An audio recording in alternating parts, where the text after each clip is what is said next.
vou falar pra vocês que esse jogo aqui, só de você ficar de um lado pro outro, já é muito satisfatório. E eu simplesmente fico desestressando aqui. Tem sido o jogo que eu mais tenho jogado, né, nos últimos dias, semanas. Tô numa fase aqui do game que infelizmente eu não tô com a possibilidade de jogar com o Miles Morales, mas ele tem sido meu personagem favorito, vou dizer pra vocês, porque eu não sei, eu tenho a impressão que ele é mais, como eu posso dizer pra vocês, mais ágil, sabe, pra fazer as manobras assim, e eu curto muito jogar com ele, de verdade. Mas o Peter também tá no meu coração, não tem jeito, tá? Ainda mais esse aqui que é o todo preto do Venom. Mas o foco maior desse vídeo nem é só sobre esse jogo, mas sim sobre a minha experiência utilizando o PlayStation 5 Slim durante um mês. Eu quero passar pra vocês tudo que eu tive de pontos positivos e também de pontos negativos. Então, se você tem intenção de comprar um PlayStation 5, tá em dúvida, não sabe muito bem se vale a pena ou não em 2024, fica até o final que eu vou tentar passar pra vocês toda a minha experiência, o que eu gostei, o que eu não gostei. Espero que vocês gostem. Se você curte esse tipo de conteúdo, não esquece de curtir e se inscrever, vai me ajudar muito, não vai te custar nada, eu vou te agradecer de coração. Agora, sem mais enrolações, bora pra mais um vídeo. Então vamos lá, galera, como que tem sido a minha experiência com o PlayStation 5 durante um mês? Vou dizer pra vocês, tem sido muito boa, não só pra mim, mas pra minha esposa, porque ela tem jogado comigo, e os jogos que nós mais jogamos têm sido o Marvel Spider-Man, God of War, o Final Fantasy VII Remake, que no caso é um jogo que eu tenho um carinho especial, porque é um dos meus favoritos de infância, e eu tô conseguindo jogar e ver a história de uma outra forma, né, entender também muita coisa, eu só associava, né, com o que estava acontecendo, não sabia inglês, até hoje não sei um inglês muito bom, mas agora legendado em português ficou bem mais fácil para entender. Não tenho ainda o Rebirth, eu tenho que jogar o remake primeiro, quem sabe eu compro aí em breve, tá bom, galera? Enfim, tem sido muito bom. Mas eu tenho também coisas para falar para vocês que tem me incomodado no PlayStation 5. Isso porque, galera, eu acredito que um dos maiores pontos, né, do PlayStation 5 que para mim acaba sendo um problema é porque eu tenho um PC gamer. Você vai falar o seguinte, pô, Garcia, mas você tem um PC gamer, tem muitas pessoas que não podem ter um, e o PlayStation 5, o Xbox, eles são uma porta de entrada para você ter um pouquinho mais ali de 60 Hz por segundo, 120, que é o que esse daqui na teoria chega, tá? Daqui a pouquinho eu vou explicar um pouco mais para vocês sobre esse ponto. E os jogos exclusivos que por muito tempo, né, foram o diferencial do PlayStation 5 e de um dos tempos para cá também tem deixado muito a desejar, na minha humilde opinião, mas eu tenho visto também muitas outras pessoas criticando esses pontos, tá? Falando especificamente aqui do modelo do design, eu gosto muito desse modelo aqui do PlayStation 5 Slim, acho bonito. A minha versão não tem a mídia aqui, né, física, então eu posso depois comprar e incluir, isso é uma das novidades dessa versão, né, a FAT você ou compra com a mídia ou sem a mídia, então eu achei bem legal, tá, você ter essa possibilidade. O design que eles escolheram um fosco embaixo e um meio que piano aqui em cima, né, que fica aquele espelhado, não me agrada muito, eu gostaria que fosse todo fosco, porém eu sei que você consegue trocar essa capinha aqui, dá pra você deixar ainda mais bonito, então são detalhes apenas que podem incomodar alguns. Já deixando bem claro um outro ponto que muitas pessoas olham o PlayStation 5 e comentam nos vídeos, é porque ele tá em pé e não tá com a base. Eu sei que isso não é a forma correta de manter o PlayStation 5, porque ele acaba esquentando, né, não tem aonde sair o ar aqui na parte de baixo, eu só tô mostrando assim dessa maneira porque eu acho mais bonito na gravação do vídeo. Mas eu tenho jogado, galera, não dessa forma, mas sim com ele deitado, e como vocês podem perceber, ele fica dessa maneira aqui na horizontal, porque ele tem uma espécie de pezinhos que você encaixa aqui embaixo, só que eles não me passam muita segurança, porque basta um pouquinho só de força e ele fica dessa maneira, tá? Então o ideal seria eu comprar um suporte apropriado para deixar ele em pé. Eu ainda não fiz isso porque eu quero comprar outros acessórios e fazer um vídeo mostrando para vocês uma forma de tunar o PlayStation 5, de melhorar ele, então eu acredito que vai ser um ótimo conteúdo. Se você não quer perder, não esquece de se inscrever. Ainda assim, acho que fica um design bonito, fica legal, então só explicando para vocês que sempre utilize ele com o suporte, se for deixar ele em pé, ou dessa maneira, para você não ter problemas aí na vida útil do seu console, né, porque isso pode de fato prejudicar. E são esses dois pezinhos aqui que você consegue encaixar, tá? Bem simples mesmo, achei que deixou a desejar, não custava nada, eu acho, a Sony enviar pra gente um suporte de pezinho, deve ser barato, mas tudo bem, e eles fizeram justamente esse modelo para tentar cortar os custos. Esse, inclusive, é um outro ponto importante para citar com vocês, é que por mais que a gente chame carinhosamente essa versão de PlayStation 5 Slim, por ele ser menor do que a versão anterior, ainda que não seja muito, né, porque se não me engano ele diminuiu cerca de 30% do seu tamanho anterior, então continua sendo um console grande, pesado, mas ele ainda assim ficou um pouco menor. Mas a própria Sony não chama de Slim, eles apenas deixaram de fabricar o modelo antigo e esse aqui agora é o modelo principal do PlayStation 5, tá? Não sabemos ainda se eles pretendem fazer uma versão Pro. Enfim, tem sido muito complicado esse momento para a Sony, né? Eles demitiram vários funcionários, então tá meio que um caos ali, até eles se reorganizarem, passarem novas informações, e eu acredito que tá um pouco nebuloso. Ainda assim, acho que é um momento legal para você ter um PlayStation 5, desde que você não tenha a versão anterior, ou você também não tenha um Xbox. Por quê, galera? É o seguinte, de uns tempos para cá, a Sony começou a trazer alguns jogos para o PC por meio da Steam, então você consegue jogar um Marvel Spider-Man, consegue jogar um Horizon, se não me engano até o Forbidden West vai chegar em breve, entre muitos outros jogos que ela começou a trazer para o PC. E lá no PC, a gente começa a ter um pouco do que eu quero passar para vocês nesse vídeo, que é o seguinte, galera, o PlayStation 5, ele teoricamente deveria rodar a 4K, e também ele diz que teria que ter 120 FPS. Só que a grande maioria dos jogos que eu testei não chegam nessa resolução, ou chega, mas não chega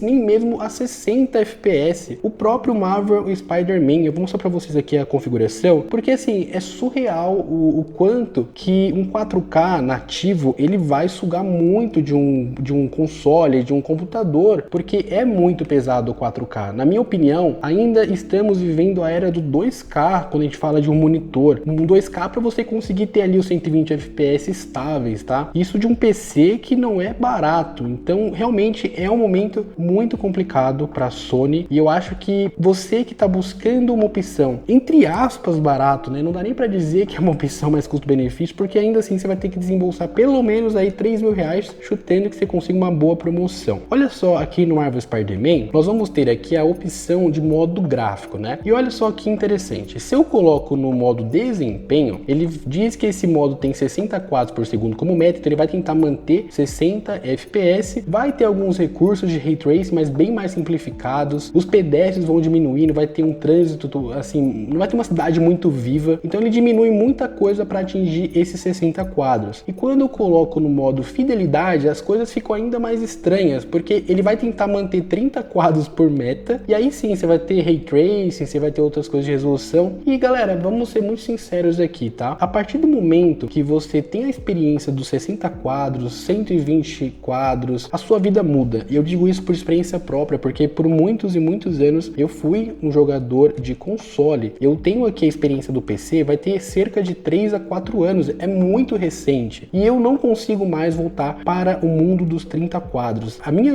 percepção fica muito diferente, porque é como se o personagem ele ficasse em câmera lenta, eu consigo ver os frames, sabe? É assim, surreal. Só quem teve a experiência de 60 quadros, 120 quadros, vai entender o que eu quero dizer para vocês. E a grande maioria dos jogos do PlayStation tem passado por isso. Quando eles dizem que chega a 30 quadros, com tudo no talo, entre aspas, seria porque eles vão abrir mão de muita coisa para atingir isso. Quando eles falam em 60 quadros, o próprio gráfico vai ser capado. E eu não tô julgando isso, porque como eu falei para vocês, um 4K, ele é muito pesado por si só. Um PC para rodar isso tem que ter uma configuração aí muito, assim, forte, tá? O meu PC, que não é um PC simples, não consegue rodar o 4K estável em 60 quadros, em a grande maioria dos jogos. O meu PC, que tem aí uma 3070 Ti, tem um processador legal, um i9, ele vai rodar aí tranquilamente um 2K, tá? Aí sim eu consigo atingir 120, às vezes até 200, dependendo do jogo. Só que na maioria das situações eu vou ter que ficar mesmo no 2K e não no 4K, tá bom? Então assim, eu entendo que isso foi um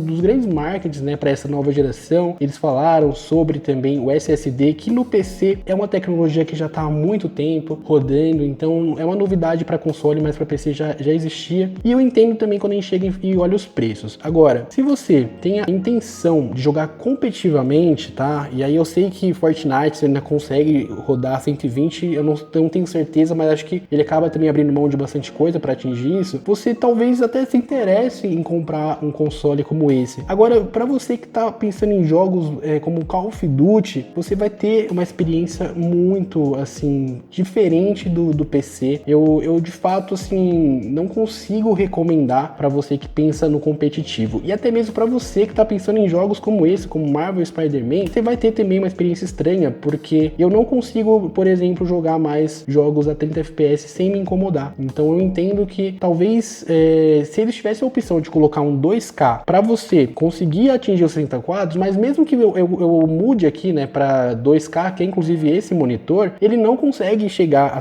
60, tá? Então é muito estranho. Outra coisa também que me incomoda bastante é pelo fato de que se você utiliza um monitor ultra-wide, eu fiz um vídeo mostrando pra vocês, né, utilizando um monitor de 49 polegadas, mas muitas pessoas comentaram que mesmo elas que possuem um 34, ficam com uma imagem totalmente esticada. Por quê? O PlayStation 5, ele não tem adaptação para monitores ultra-wide, então teria ali uma questão de 21:9 ou 31:9, enfim, isso é muito compreensível. Por quê? Quando você tem ultra-wide, você acaba tendo que utilizar muito mais a sua placa de vídeo, muito mais o seu processador para atingir aquela resolução, e isso acaba atrapalhando. Se PCs muito mais potentes não conseguem atingir, imagina o PlayStation 5 que está sofrendo para chegar em 60 quadros. Então, eu digo para vocês com a maior humildade do mundo que é uma experiência legal, eu consigo ainda me divertir em vários jogos, mas eu não entendo como o marketing em cima disso foi muito pesado em questão de 120 quadros, e a grande maioria dos jogos não atinge isso. Estamos passando por uma situação também muito difícil em relação a exclusivos, né? Tem pouco exclusivo no PlayStation 5, e pelo tempo que ele tem de vida, já lançando um outro modelo, era pra gente ter um pouco mais de opções. Então, assim, eu só tô mostrando pra vocês a realidade do que eu tenho vivenciado. Não significa que seja um console ruim, como eu mencionei pra vocês, eu tô gostando de jogar. É muito bom você conseguir chegar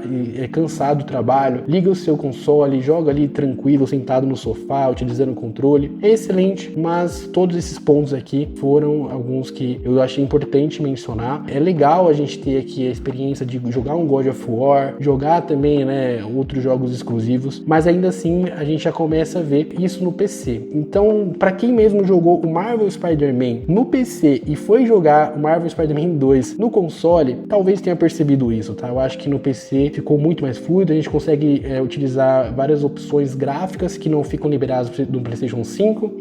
Como eu mencionei para vocês, talvez seja por conta de limitações do console, e isso é bem compreensível. Ainda assim, acho legal de mencionar cada uma dessas, né, situações que você pode passar com o console. No geral, tem sido muito bom, tô gostando de utilizar ele. Outro ponto também que eu percebi é que esse controle aqui, ele acaba ficando encardido com certa facilidade. Talvez no vídeo não dê para perceber muito bem, mas aqui nas laterais começa a ficar um pouquinho amarelado, tá? Pouca coisa de sujeira. E olha que eu sou bem cuidadoso, costumo utilizar ele, né, com certo carinho ali para não sujar, mas é normal, né? O próprio suor das suas mãos acaba deixando certas marcas. Isso aqui você pode limpar, tá? Utilizando álcool isopropílico, que não vai danificar o seu controle, consegue fazer uma limpeza bem legal, mas é normal, né? Um dispositivo branco nunca vai ficar totalmente livre aí dessas sujeiras, né? Eu tô no setup branco aqui, eu tenho que ficar limpando o tempo todo. Se você é um pouquinho mais cuidado, tenta de repente trocar essa capa aqui, comprar um controle mais escuro, isso vai ajudar você aí a disfarçar a sujeira. Dito isso, eu ainda acredito que o PlayStation 5 Slim é uma das melhores opções para você comprar em 2024, justamente porque você tem um bom console que vai te entregar, né, em grande maioria dos jogos 60, 30 quadros, mesmo que você abra a mão um pouquinho ali da parte gráfica, né, para você ter o 60, você ainda assim consegue ter uma boa experiência em jogos de aventura. Agora, se você quiser, né, olhar para jogos mais competitivos, o marketing do 120 eu acho que ficou a desejar, tá? A gente tem aqui um console muito bom pelo preço dele, entrega coisas muito boas, até porque se a gente colocasse na balança entre comprar um PC com as mesmas configurações de PlayStation 5, ele ficaria muito mais caro do que os 3.500 que é cobrado, pelo menos na gravação desse vídeo, por esse console. Acredito ainda que é uma ótima opção. Agora, me assusta um pouco quando a gente olha para o que está por vir aí em questão de jogos como o próprio GTA 6, porque, galera, o GTA 6 é surreal aquele trailer, e eu acredito, tá? Quando a gente olha um jogo como esse, porque a empresa que faz o jogo é confiável. Agora, se a gente pensar que o PlayStation 5 vai rodar aquilo, eu não sei. Talvez se eles vão ter que abrir mão de parte gráfica para rodar o 60, ou ainda deixar um pouco mais ali de NPC e tudo mais, mas vai ter que ficar